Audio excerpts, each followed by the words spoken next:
देखिए अरावली पर्वत को अगर देखा जाए तो ये अरावली पर्वत देखिए यहाँ पे बेटा, ये गुजरात स्टेट से चालू हो जाता है। ये जो स्टेट है वो कौन सा है आपका? गुजरात। थोड़ा सा और जूम करके देख लेते हैं तो यहाँ ये गुजरात से चालू हो जाता है।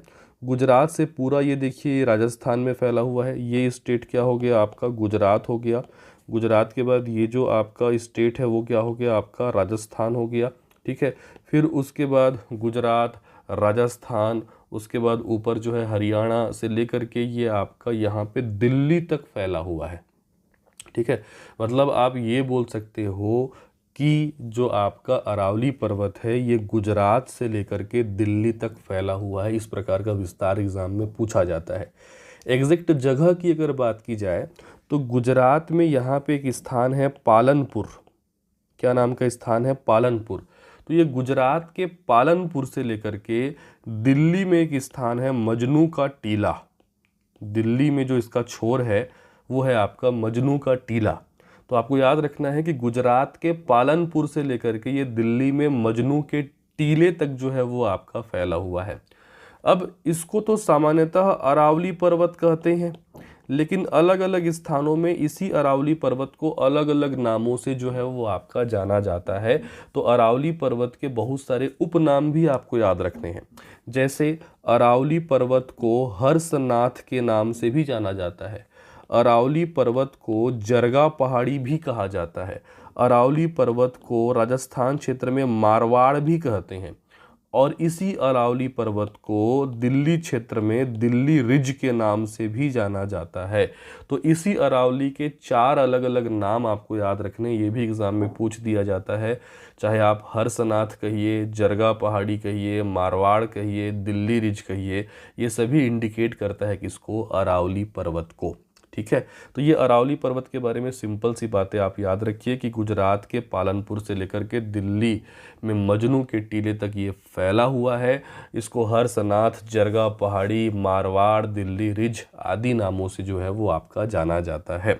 ठीक है, अब अरावली के बारे में कुछ मूलभूत बातें मैं आपको और बताते हुए चलता हूँ एक दूसरे चित्र के माध्यम से।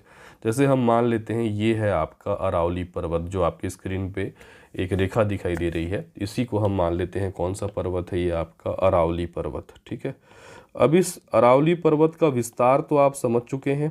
ठीक है, कि ये गुजरात में एक जगह आपको याद रखना है क्या? पालनपुर। तो ये गुजरात के पालनपुर से लेकर के यहाँ दिल्ली तक फैला हुआ है। दिल्ली में जो स्थान मैंने बताया वो क्या है आपका? मजनू का टीला। ठीक है, अब देखिए अगर आपको पूछ दिया जाए कि इस अरावली पर्वत की लंबाई कितनी है, तो आप ये भी याद रख लीजिए कि अरावली पर्वत जो है वो लगभग 800 किलोमीटर लंबा है। कितनी लंबाई है आपका? 800 किलोमीटर। ठीक है, और इसी अरावली पर्वत में जो अरावली पर्वत की सबसे ऊंची चोटी है उसका नाम आपको याद रखना है। ये भी एग्जाम में पूछा जाता है। अरावली पर्वत की सबसे ऊंची चोटी है गुरु शिखर। अरावली पर्वत की सबसे ऊंची चोटी का नाम क्या है आपका? गुरु शिखर।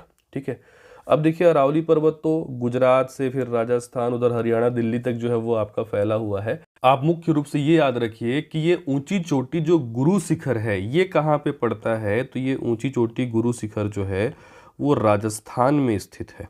ठीक है, राजस्थान में देखिए जहाँ पे ये गुरु शिखर है ये एक पहाड़ी पर स्थित है बेटा। उस पहाड़ी को कहा जाता है आबू पहाड़ी। आबू पहाड़ी, और इसको बेसिकली सामान्य भाषा में इंग्लिश में जाना जाता है, इसको माउंट आबू कहा जाता है। माउंट मतलब क्या हो गया? पहाड़ी हो गया, और उस पहाड़ी का नाम क्या है आपका? आबू। तो माउंट आबू में ये गुरु शिखर स्थित है। कहाँ? आपका राजस्थान में। और आपको ये भी पता होना चाहिए कि इसी माउंट आबू में जैनियों का प्रसिद्ध दिलवाड़ा का जैन मंदिर है। ठीक है, आपने सुना होगा दिलवाड़ा का जैन मंदिर, जैनियों का जो है ये आपका फेमस मंदिर है। ये दिलवाड़ा का जैन मंदिर उसी आबू पहाड़ी में या माउंट आबू में स्थित है, और उसी माउंट आबू में पूरे के पूरे अरावली पर्वत की सबसे ऊंची चोटी है जिसको गुरु शिखर के नाम से जाना जाता है।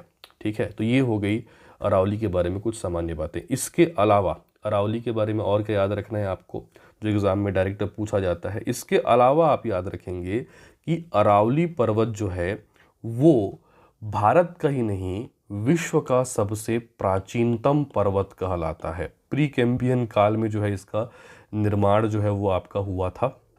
तो ये भारत के विश्व के सबसे प्राचीन पर्वतों में से एक है। यह प्रश्न कई बार एग्जाम में पूछा गया है कि भारत का सबसे प्राचीन पर्वत कौन सा है, तो उत्तर लेना है आपको अरावली पर्वत। ठीक है, अब ये पर्वत किस प्रकार से है, तो देखिए ये जो अरावली पर्वत है ये पहले इस प्रकार से फोल्डेड माउंटेन था। ठीक है, इसको हिंदी में कहा जाता है वलित पर्वत। पहले इस प्रकार से क्या था, ये फोल्डेड माउंटेन था। Folded mountain in the sense जो है, अगर हम देखें एक चित्र बना करके, तो ये ऐसा अरावली पर्वत जो है उसमें वलन थे, ऊपर नीचे था। ठीक है, लेकिन वर्तमान में ये फोल्डेड माउंटेन नहीं है, वर्तमान में ये जो है आपका वलित पर्वत नहीं है। इसमें दीर्घ काल से जो है वो आपका लंबे समय से अपर्दन होते हुए आ रहा है। तो अपर्दन होने से क्या होता है कि इसका ऊपर का जो सिरा है वो धीरे धीरे अपर्दित होते जा रहा है, और ये अपर्दित होकर के ये अरावली पर्वत अब एक वलित पर्वत नहीं रहा है। इसका सिरा धीरे धीरे जो है वो आपका अपर्दन हो चुका है। अब ये पर्वत कुछ इस प्रकार से बचा रह गया है क्योंकि इसके सिरे जो हैं वो अपर्दन से जो है इनका क्षरण हो चुका है। और इस प्रकार के पर्वत को कौन सा पर्वत कहा जाता है, आपका अवशिष्ट पर्वत कहा जाता है। कहने का मतलब अरावली पहले शुरुआत में जो है एक फोल्डेड माउंटेन था, वलित पर्वत था, लेकिन दीर्घकाल से इसमें अपर्दन होने के कारण, क्षरण होने के कारण अब यह एक अवशिष्ट पर्वत के रूप में विद्यमान है। राइट, ठीक है। इसके अलावा अरावली पर्वत से बहुत सारी नदियां निकलती हैं, जिसमें कुछ प्रमुख नदियों के नाम आपको याद रखने हैं। जैसे अरावली पर्वत से लूनी नदी निकलती है, अरावली पर्वत से माही नदी निकलती है, बनास नदी का यह उद्गम स्थान है, फेमस साबरमती नदी निकलती है, और इसी साबरमती नदी के तट पर गुजरात में जो है वो आपका साबरमती आश्रम है गांधी जी का। ठीक है, तो लूनी, माही, बनास, साबरमती आदि प्रमुख नदियों का उद्गम स्थान भी है अरावली पर्वत। ठीक है, तो जितनी भी प्रमुख बातें मैंने अभी आपको बताई, चलिए इसको मैं नोट डाउन करते हुए चलता हूँ। अंतिम में इसको रिवीजन करेंगे, उसके बाद हम अगले पर्वत की ओर आगे बढ़ेंगे। सबसे पहले आप याद रखेंगे कि अरावली पर्वत का विस्तार। तो अरावली पर्वत मैंने जैसे कि आपको बताया कि अरावली पर्वत पालनपुर, जो कि कहाँ है आपका, गुजरात में। तो गुजरात के पालनपुर से लेकर, ठीक है, मजनू का टीला, मजनू का टीला कहाँ है आपका, दिल्ली में है।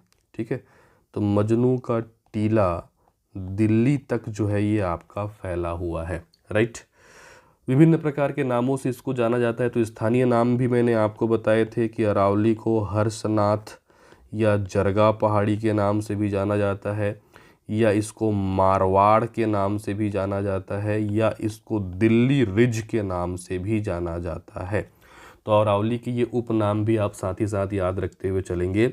ऊंची चोटी मैंने बताया कि अरावली पर्वत की जो ऊंची चोटी है उसका नाम है गुरु शिखर, और गुरु शिखर किस स्टेट में आता है, तो राजस्थान में।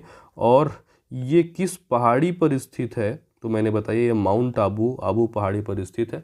और आबू पहाड़ी के बारे में एक चीज़ और याद आप रखें कि इसी माउंट आबू में जैनियों का प्रसिद्ध दिलवाड़ा का जैन मंदिर है।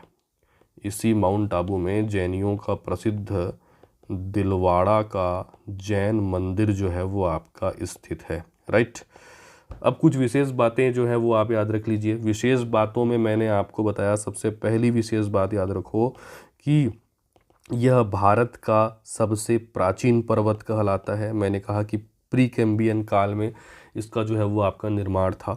ठीक है, इसके बाद मैंने आपको ये भी बताया कि पहले जो है ये अरावली पर्वत जो है एक वलित पर्वत था, मोड़दार फोल्डेड माउंटेन था। लेकिन दीर्घकाल से इसमें क्या हो रहा है, अपर्दन हो रहा है, क्षरण हो रहा है, जिसके कारण अब यह किस प्रकार के पर्वत के रूप में विद्यमान है, एक अवशिष्ट पर्वत के रूप में जो है वो आपका विद्यमान है।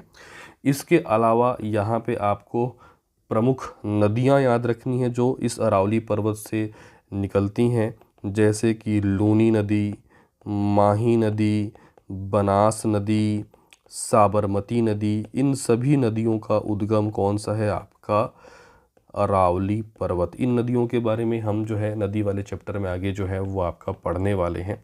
तो इतनी बातें आपको अरावली पर्वत के बारे में याद रखनी है।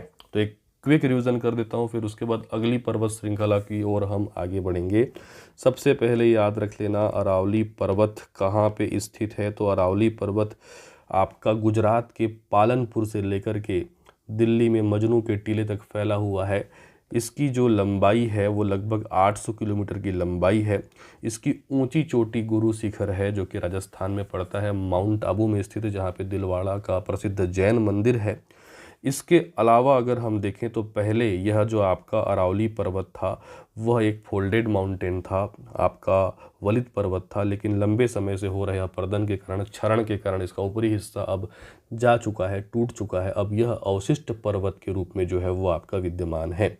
लूनी, माही, बनास, साबरमती जैसी नदियां जो हैं वो यहाँ से निकलती हैं।